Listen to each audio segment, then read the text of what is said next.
संघर्ष किया हो। जहां दुनिया में आज भी पुरुषों को श्रेष्ठ मानने की विचारधारा मौजूद है, जहां आज भी सीईओ से लेकर प्रधानमंत्री और राष्ट्रपति तक सत्ता के अधिकांश पदों पर पुरुषों का एकाधिकार होता है, ऐसे में किसी इस्लामिक देश में एक महिला का लगातार 5वीं बार प्रधानमंत्री बनना कोई आम बात नहीं है। दोस्तों, यहां हम बात कर रहे हैं बांग्लादेश की प्रधानमंत्री शेख हसीना की। बांग्लादेश की प्रधानमंत्री शेख हसीना ने हाल के राष्ट्रीय चुनावों में आवामी लीग की जीत के बाद कार्यालय में 5वीं बार जीत हासिल कर इतिहास के पन्नों में सुनहरे अक्षरों में अपना नाम दर्ज कराया है। और इसी के साथ 76 साल की उम्र में शेख हसीना ने एक बार फिर दुनिया की सबसे लंबे समय तक सेवा करने वाली महिला प्रधानमंत्री के रूप में अपनी स्थिति को मजबूत किया। आज के इस वीडियो में हम बात करेंगे शेख हसीना के राजनीतिक सफर के बारे में। जानेंगे कैसे उन्होंने राजनीति में कदम रखा और कैसे बांग्लादेश को नई ऊंचाइयों पर पहुंचाया। साथ ही जानेंगे कि बांग्लादेश में 5वीं बार प्रधानमंत्री बनने के बाद शेख हसीना भारत के साथ रिश्तों को और कितना मजबूत बना पाएंगे। तो आइए शुरू करते हैं शेख हसीना's पॉलिटिकल जर्नी। दोस्तों, 15 अगस्त 1975 भारत में इमरजेंसी का दौर चल रहा था।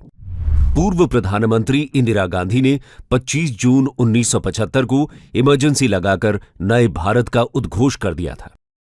इधर उसके पड़ोसी देश बांग्लादेश में तख्ता पलट की साजिशें रची जा रही थीं।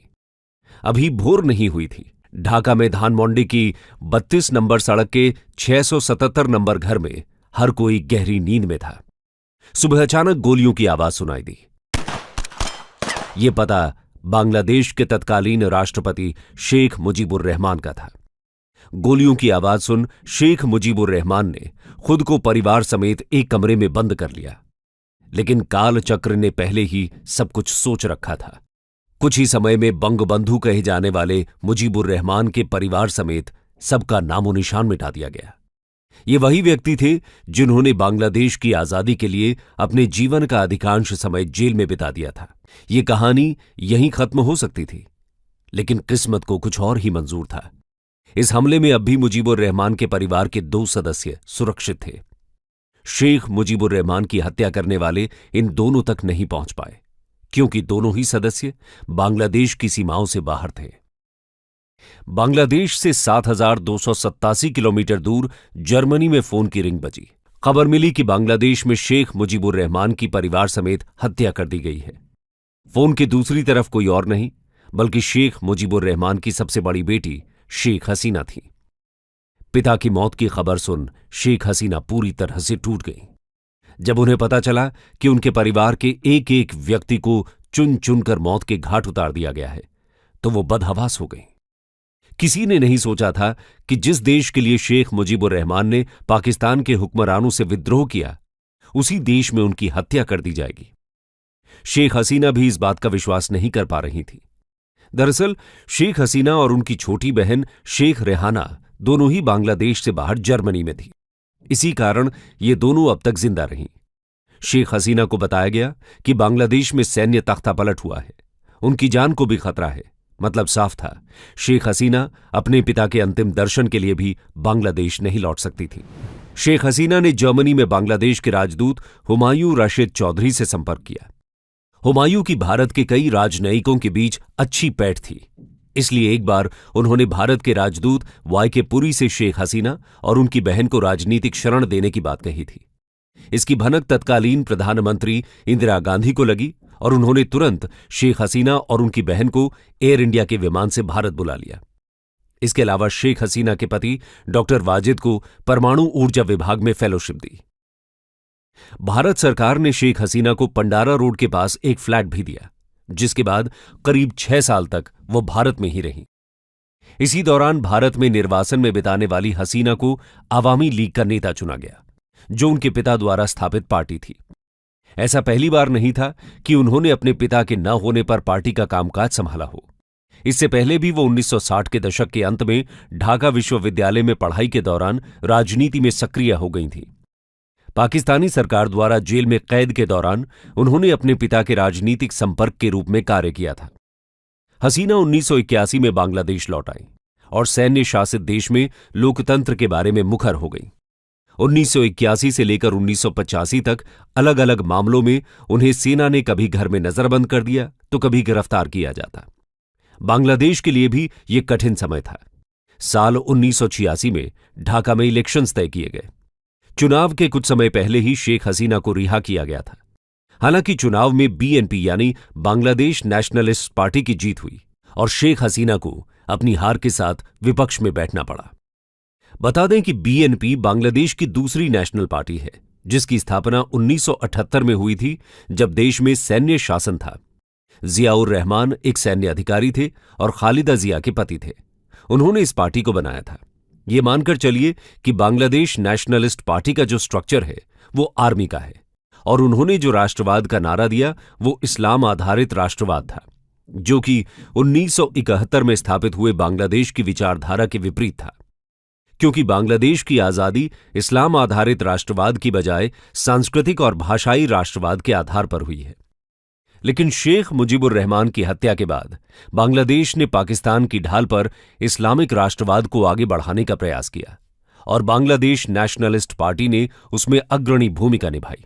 नेशनलिस्ट पार्टी ने डेमोक्रेसी के साथ खिलवाड़ किया। इधर शेख हसीना बांग्लादेश में लोकतंत्र स्थापित करने के लिए लगातार प्रयास कर रही थीं। इस बीच वे जगह जगह रैली किया करती थीं।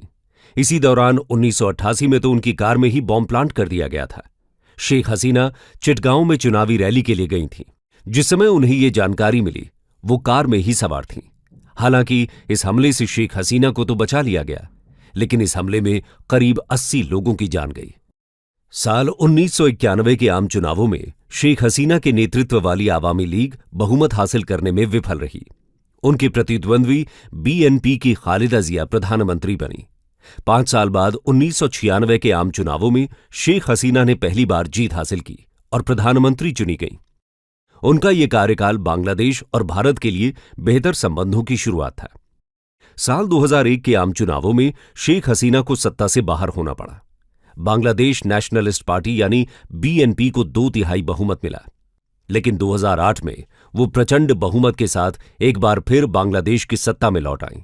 खालिदा जिया के नेतृत्व वाली बीएनपी तब से सत्ता में नहीं लौट सकी हैं। साल 2004 में एक बार फिर हसीना की रैली में ग्रेनेड विस्फोट के जरिए उनकी हत्या का प्रयास हुआ, जिसमें वो बच गईं। 2009 में सत्ता में आने के तुरंत बाद हसीना ने 1971 के युद्ध अपराध मामलों की सुनवाई के लिए एक ट्रिब्यूनल गठित किया। ट्रिब्यूनल ने विपक्ष के कुछ हाई प्रोफाइल नेताओं को दोषी ठहराया, जिससे बांग्लादेश में हिंसक विरोध प्रदर्शन शुरू हो गए। बीएनपी की प्रमुख सहयोगी जमाते इस्लामी को 2013 में चुनाव में भाग लेने से प्रतिबंधित कर दिया गया था। साथ ही बीएनपी प्रमुख खालिदा जिया को भ्रष्टाचार के आरोप में 17 साल जेल की सजा सुनाई गई। बीएनपी ने 2014 के आम चुनावों का बहिष्कार किया, लेकिन 2018 में बीएनपी ने चुनाव लड़ा, जिसे बाद में पार्टी के नेताओं ने एक गलती बताया। विपक्ष ने मतदान में व्यापक धांधली का आरोप लगाया। विपक्षी दल जातीय पार्टी सहित 27 राजनीतिक दलों ने चुनाव लड़ा था। बाकी सत्तारूढ़ आवामी लीग के नेतृत्व वाले गठबंधन के हिस्सा थे, जिन्हें विशेषज्ञों ने सैटेलाइट पार्टियां करार दिया था। हालांकि इस बार भी आम चुनावों में विपक्षी पार्टी ने बहिष्कार किया और मतदान प्रतिशत भी कुछ कम रहा, लेकिन आवामी लीग को स्पष्ट बहुमत मिला है।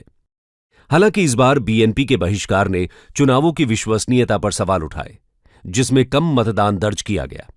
भारत ने बांग्लादेश चुनावों को आंतरिक मामला बताया, जबकि संयुक्त राज्य अमेरिका सहित अन्य पश्चिमी देशों ने शेख हसीना की सरकार से विश्वसनीय और पारदर्शी चुनावों का आह्वान किया। अमेरिका ने पारदर्शी चुनाव नहीं होने की स्थिति में शेख हसीना सरकार के अधिकारियों और आवामी लीग के नेताओं को वीजा नहीं देने की धमकी दी थी। इसके जवाब में शेख हसीना ने बांग्लादेश की संसद को बताया था कि अमेरिका उन्हें सत्ता से बाहर करने की योजना बनाकर देश में लोकतंत्र को खत्म करने की कोशिश कर रहा है। हसीना ने दुनिया के सबसे बड़े शरणार्थी संकट से निपटने के लिए प्रशंसा हासिल की। वर्ष 2017 में म्यांमार में सेना की कार्रवाई के बाद अपनी जान बचाकर वहां से करीब 10 लाख से अधिक रोहिंग्या शरणार्थी भागकर बांग्लादेश आए थे। उन्होंने यहां शरण ली हुई है। शेख हसीना को भारत और चीन के हितों को सफलतापूर्वक साधने का श्रेय भी दिया जाता है। चुनाव से पहले उन्हें भारत, चीन और रूस का समर्थन मिला। जनवरी 2009 में हसीना के सत्ता संभालने के बाद से बांग्लादेश की प्रति व्यक्ति आय 3 गुना बढ़ गई है। जबकि पिछले साल बांग्लादेश का वार्षिक वृद्धि दर 7.81% रहा। How did Bangladesh develop? प्रधानमंत्री शेख हसीना 2024 में लगातार चौथी बार पीएम बनी है। वैसे वो 5वीं बार इस पद के लिए चुनी गई हैं। पीएम शेख हसीना के नेतृत्व में देश सही दिशा की ओर बढ़ रहा है। देश अब दुनिया भर में विकास का रोल मॉडल है। एक पीएम के तौर पर वो आतंकवाद और धार्मिक उग्रवाद के खिलाफ मजबूती से खड़ी रहीं। उनके शासन के तहत बांग्लादेश ने अपनी आबादी को खिलाने के लिए संघर्ष करने से लेकर खाद्य निर्यातक बनने तक का सफर तय किया है। उनके द्वारा अपनाई गई नीतियों की वजह से बांग्लादेश का आर्थिक पुनरुद्धार हुआ है। आज बांग्लादेश की अर्थव्यवस्था एक प्रभावशाली स्तर पर है। गुजरते समय के साथ बांग्लादेश की जीडीपी में उल्लेखनीय वृद्धि देखी गई है। जो जीडीपी साल 2006 में $71 बिलियन थी, वो बढ़कर 2022 में $460 बिलियन हो गई है, जिससे ये भारत के बाद दक्षिण एशिया की दूसरी सबसे बड़ी अर्थव्यवस्था बन गई है। एक वक्त था जब बांग्लादेश की अर्थव्यवस्था को bottomless basket with no hope of survival के रूप में लेबल किया गया था, लेकिन लिबरेशन वॉर के बाद अब इसे ग्लोबल लेवल पर डेवलपमेंट मिरेकल के रूप में जाना जाता है। प्राइस वाटरहाउस कूपर्स के उद्धरण के साथ विश्व आर्थिक मंच ने 2017 में भविष्यवाणी की थी कि 2050 में बांग्लादेश की अर्थव्यवस्था $3 ट्रिलियन की होगी। 2018 में संयुक्त राष्ट्र के सबसे कम विकसित देशों की सूची से हटकर बांग्लादेश एक विकासशील देश बन गया। प्रति व्यक्ति सकल घरेलू उत्पाद, मानव पूंजी सूचकांक और आर्थिक भेद्यता सूचकांक जैसे मापदंडों में ये अपने पड़ोसियों से आगे रहता है। आज बांग्लादेश एक लीडिंग डेवलपिंग देश की श्रेणी में है और वहां से सोशो इकोनॉमिक इंडिकेटर्स और ह्यूमन डेवलपमेंट इंडेक्स दक्षिण एशिया के कई देशों से बेहतर है। देश ने उच्च तकनीकी विनिर्माण में भी कदम रखा है, जिससे सैमसंग जैसी अंतर्राष्ट्रीय कंपनियों को चीन से अपनी आपूर्ति श्रृंखला स्थानांतरित करने के लिए आकर्षित किया गया है। बांग्लादेश ने सामाजिक संकेतकों में पर्याप्त सुधार किया है। 98% लड़कियां प्राथमिक शिक्षा प्राप्त कर रही हैं। शेख हसीना द्वारा अपनाई गई आर्थिक नीति और प्रदर्शन को देखते हुए बांग्लादेश की जनता हमेशा उनके साथ खड़ी रही। पीएम शेख हसीना ने बांग्लादेश की पर्सपेक्टिव प्लान 2021-2041 को लॉन्च किया है, जिसमें 2041 तक के कुछ विशिष्ट लक्ष्यों को प्राप्त करने के लिए strategies, short and long term plans, policies, challenges, programs और डेवलपमेंट प्लान्स को शामिल किया गया है। लक्ष्यों में अत्यधिक गरीबी को खत्म करना और 2031 तक अपर मिडिल इनकम कंट्रीज का दर्जा और 2041 तक हाई इनकम वाले देश का दर्जा हासिल करना शामिल है। लक्ष्य विभिन्न चरणों से गुजरते हुए 2041 तक अंतिम मुकाम तक पहुंचेंगे। प्रधानमंत्री शेख हसीना के असाधारण सामाजिक, आर्थिक प्रबंधन और मजबूत राजनीतिक नेतृत्व के माध्यम से बांग्लादेश अब 2015 में निम्न मध्यम आय सीमा की अंतर्राष्ट्रीय मानक रेखा को पार करते हुए 7% औसत ग्रोस डोमेस्टिक प्रोडक्ट की वृद्धि हासिल कर रहा है। 1987 में बांग्लादेश की प्रति व्यक्ति आय पाकिस्तान की आधी थी और 2007 में ये भारत की 2/3 थी। हालांकि बांग्लादेश ने इस मामले में 2020 में भारत और पाकिस्तान दोनों को ही पीछे छोड़ दिया है। भोजन में आत्मनिर्भरता हासिल करना, कम विकसित देश की स्थिति से बाहर निकलना, हर घर तक बिजली पहुंचाना, ये सब मजबूत और दृढ़ नीति के तहत सभी घरेलू और विदेशी साजिशों का मुकाबला करके विकास शेख हसीना की नीतियों की कार्यान्वयन के कारण संभव हुआ है। इसी विकास को आगे बढ़ाते हुए और विजन 2021 की सफलता के तर्ज पर विजन 2041 को तैयार किया गया है। फरवरी 2021 में नेशनल इकोनॉमिक काउंसिल यानी NEC की बैठक में विजन 2041 को वास्तविकता बनाना, बांग्लादेश के परिप्रेक्ष्य योजना 2021-2041 को मंजूरी दी गई। विजन 2041 को 2 मुख्य उद्देश्यों पर आधारित किया गया है। सबसे पहले डिजिटल दुनिया के साथ पूर्ण अनुकूलता के साथ बांग्लादेश 2041 तक एक विकसित देश होगा, जिसकी प्रति व्यक्ति आय $12,500 से अधिक होगी। दूसरा, देश एक स्वर्णिम बांग्ला होगा जहां गरीबी अतीत की बात होगी। किसी भी देश के सतत विकास के लिए विकास और समानता 2 सबसे सर्वोपरि घटक हैं। एक और महत्वपूर्ण बिंदु है कि कुल आबादी, विशेषकर गरीबों और आबादी के कमजोर हिस्सों के लिए लाभ सुनिश्चित करने के लिए समान वितरण पर जोर देते हुए तेजी से विकास को संतुलित किया जाना चाहिए। विकास और समानता के बीच इस अन्योन्याश्रित संबंध को सुसंगत बनाते हुए शेख हसीना ने उस सपने को पूरा करने के लिए विजन 2041 तैयार किया है और एक जनसमर्थक, गृह समर्थक, शांतिपूर्ण और टिकाऊ बांग्लादेश प्राप्त करने के लिए 20 वर्षीय परिप्रेक्ष्य योजना तैयार की है, जहां कोई भी पीछे नहीं रहेगा। विजन 2041 त्वरित विकास के लिए रोडमैप प्रदान करता है और गरीबी, असमानता और मानवाभाव के उन्मूलन के लिए व्यापक दृष्टिकोण प्रदान करता है। पिछले दशक में बंगबंधु शेख मुजीबुर रहमान की बेटी की नीति के तहत सामाजिक आर्थिक विकास के मामले में बांग्लादेश को उल्लेखनीय सफलता मिली है। बंगबंधु का सोनार बांग्ला का सपना अब मिथक नहीं रहा। विजन 2041 को लागू करके बांग्लादेश विकसित दुनिया के बराबर एक शांतिपूर्ण, समृद्ध, खुशहाल और विकसित राष्ट्र की ओर बढ़ रहा है। साथ ही शेख हसीना के मजबूत नेतृत्व, उचित योजना और देश के सभी लोगों के समर्पित प्रयासों से बांग्लादेश विकास के शिखर पर आगे रहा है। इस बीच एक सवाल यह भी उठ रहा है कि बांग्लादेश में शेख हसीना की जीत भारत के साथ रिश्तों को और कितना मजबूत बना पाएगी। तो चलिए जानते हैं इस सवाल का जवाब। विकास के साथ ही पीएम शेख हसीना के सामने कुछ चुनौतियां भी हैं। बांग्लादेश के लोकतंत्र की नाजुकता एक बड़ी चुनौती बनी हुई है। पिछले सप्ताह भी चुनाव प्रमुख विपक्ष बीएनपी के बहिष्कार और हिंसा की घटनाओं के कारण प्रभावित हुए थे। चुनाव बहिष्कार के बीएनपी के फैसले का कोई भी समर्थन नहीं कर सकता, चाहे भारत हो या बांग्लादेश। कोई भी ये तर्क नहीं दे सकता कि विपक्ष को मजबूत करना सत्तारूढ़ दल का कर्तव्य है। इसलिए पश्चिम में कुछ हलकों से आलोचना अस्थिर है। Bangladesh's relations with India in the future.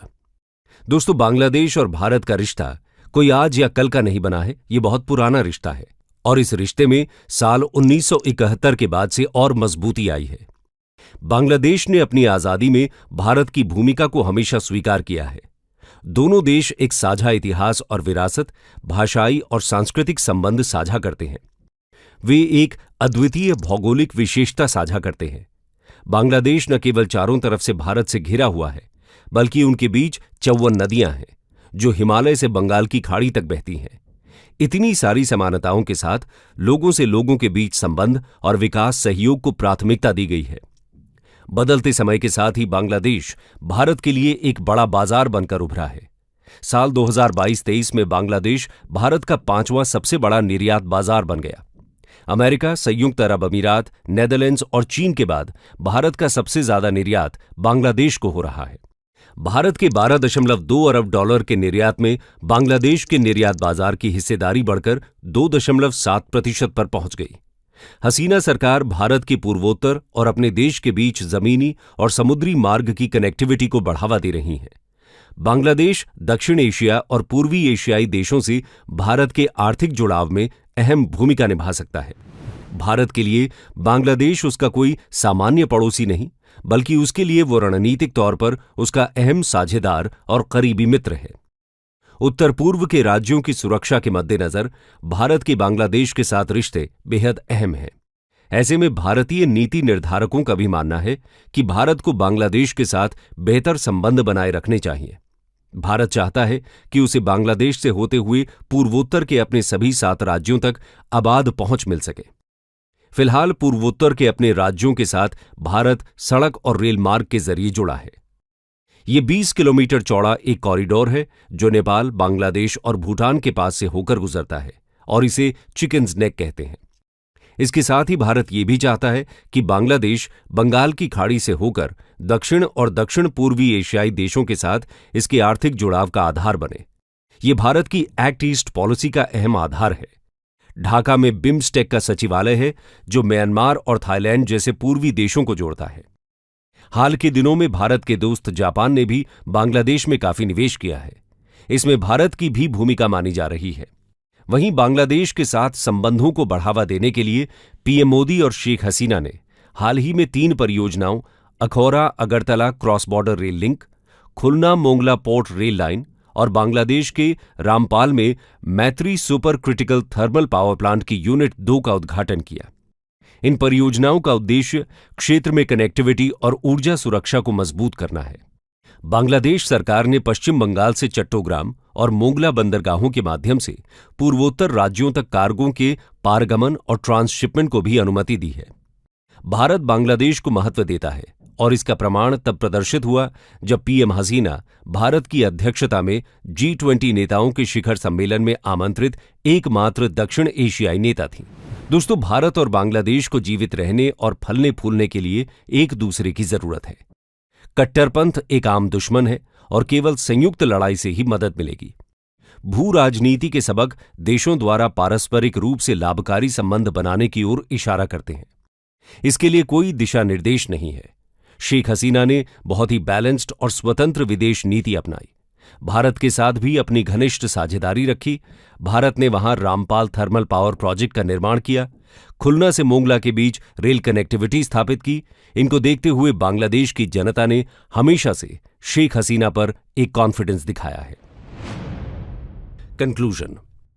दोस्तों, बांग्लादेश की iron lady PM Sheikh Hasina ने हर परीक्षा में खुद को साबित किया है।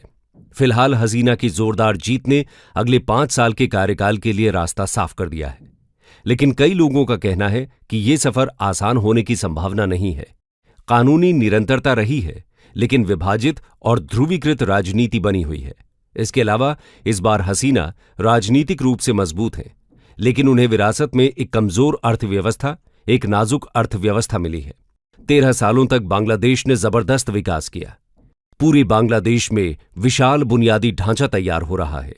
लेकिन कोविड के बाद और यूक्रेन युद्ध के बाद विदेशी मुद्रा भंडार और मुद्रास्फीति पर दबाव है और बैंकिंग क्षेत्र के